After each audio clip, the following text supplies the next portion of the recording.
Hi everyone, welcome to DIY Ideas. So today I'm showing you how to do a headband or a hairband in just 2 minutes, and the cool thing is that this project also has just 2 steps to do and then you already have your end result. So it's going to be a super easy idea as a gift or even for yourself for practicing sewing a little bit. So I hope you're going to enjoy and find this useful.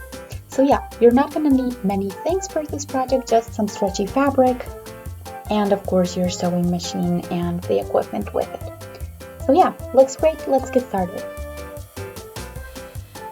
Okay, so here is my stretchy fabric, my jersey fabric, so it doesn't matter what kind it is. You can also take an old t-shirt that you don't want anymore, and yeah, something to measure with, scissors, safety pin, and I do recommend a measuring tape or something like that to make it easier, and of course some pins. Okay, so the cutting is really going to be simple this time in the prep steps. So you want a piece of fabric that's 10 centimeters wide so that you can fold it in half and still have a nice width of your headband or hairband when you're done. So you can of course do this more or less, but I recommend this as the easiest way to do it and try it out.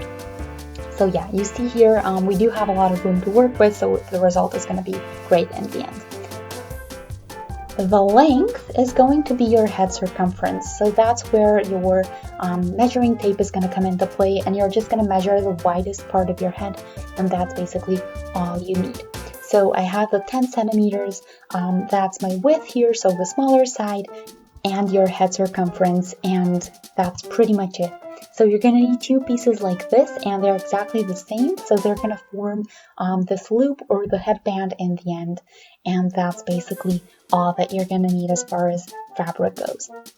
So now we want to kind of unfold this and put it pretty side on pretty side along this longer side, so it should be a longer but a little bit narrower loop like this.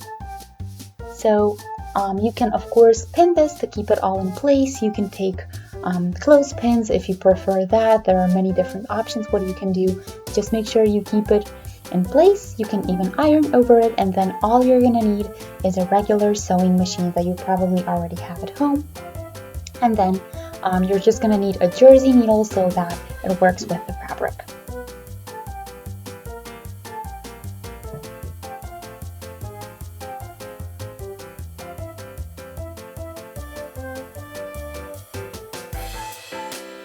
The turning can be done much easier if you have a safety pin, and you just go through the one side and basically you push it through the inside because it's a lot easier to feel when you're not seeing it, and you just want to get it to the other end basically, and then the fabric is going to follow it because it's on there already. A really cool trick to know if you haven't tried it out so far.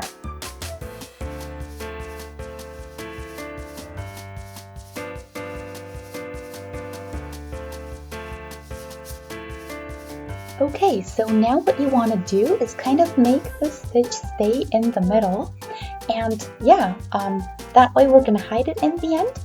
So we want this like this for now, so just make sure to keep it in place. You can iron over it, but you don't have to. I'm just kind of going to pin it in here to keep it in place that way.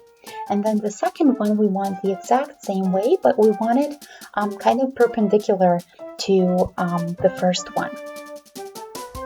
And now comes the maybe tricky part, but it's actually pretty easy. You do want the second piece to also have the stitch along the middle, but looking away from you.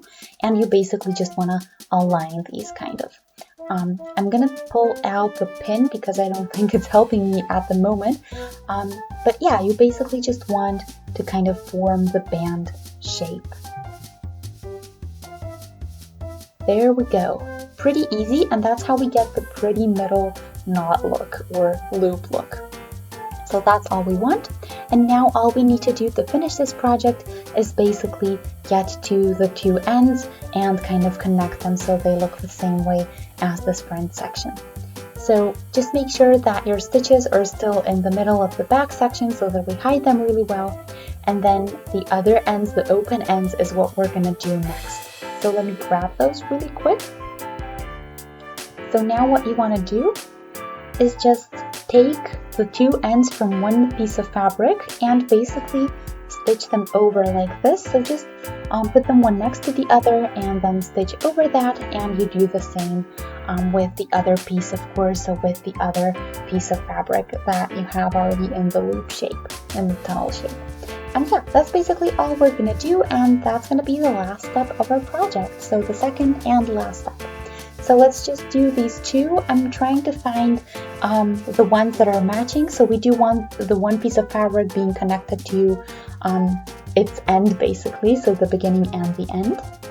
I think I got them there, and then all together, there we go, this way.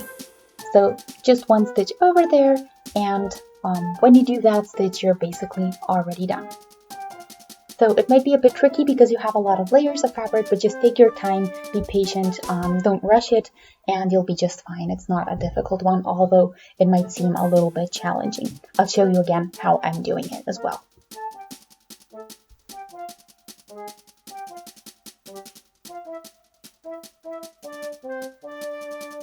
Okay, so here it is, and you can see the end result. So this is why I like to call it a 5-minute hairband or headband, as you wish. So that's completely up to you how you're going to wear it.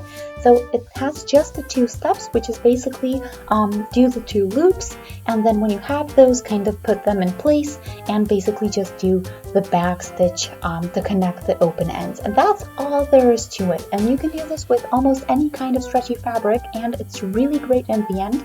It's very useful, and I think it can be really stylish depending on the fabric you're choosing. But even if you're just missing a hairband at home, you can make it really quickly. You can also practice a little bit with your sewing skills if you're a beginner, but I think it's a pretty cool project to have a great result in the end as well, and just kind of have the practice as well with something in the end. So I think it's always better. It kind of makes me more excited about projects when I have something in the end than when I just do stitches and some old pieces of fabric. So if you're having leftovers, if you're having a couple of minutes to spare, or to, do whatever you want, this is a perfect project for you. It's also a really great gift.